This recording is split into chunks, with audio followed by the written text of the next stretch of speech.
Hi everyone, back at it here with another video. So, in this video, we'll be talking about another rare bird, well, semi-rare bird I should say, called the blue-winged parrot. So this is another grass parrot. These guys are native to Southeast Australia as well as Tasmania.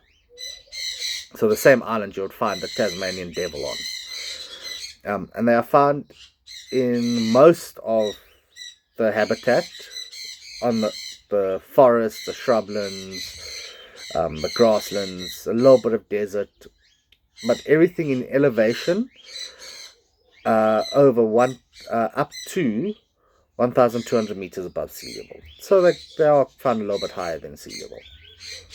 And in the small range, scientists have only counted up to 15,000 mature individuals. And they are unfortunately on a rapid decline, as these guys are reportedly quite tame and can be approached no problem.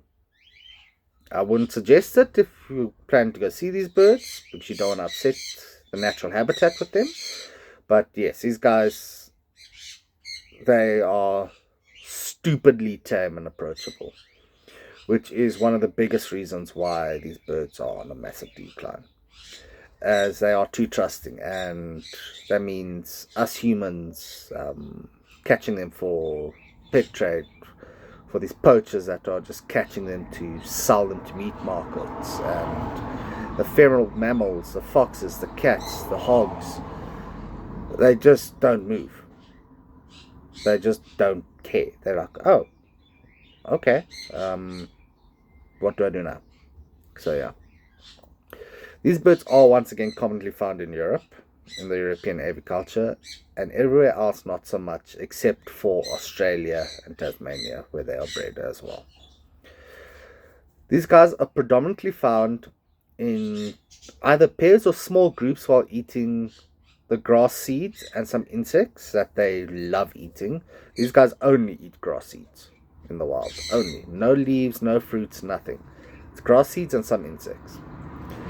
And these groups are reportedly colony nesters as well. So they nest in tree stumps, in tree trunks, in, believe it or not, fence posts, where they can have like several little pairs in this one little spot. So yeah, and these birds are also dimorphic.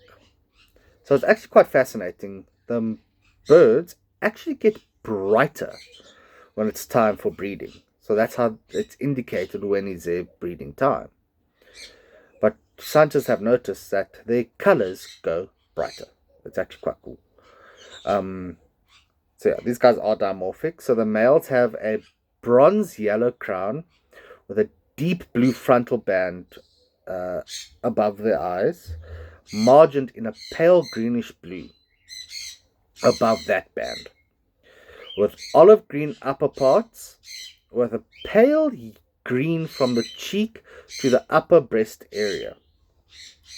The underside of the tail and upper parts of the body are yellow, lightly washed with orange in the center of the abdomen, with beautiful cobalt blue wing coverts.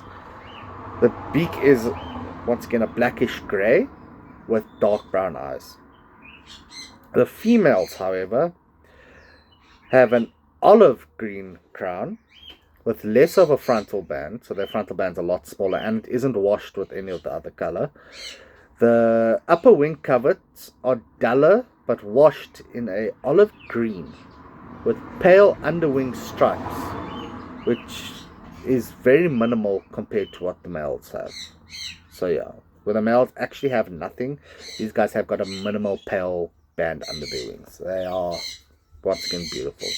So I hope you guys like this video. Like, share, comment, and subscribe, and I'll see you on the next one.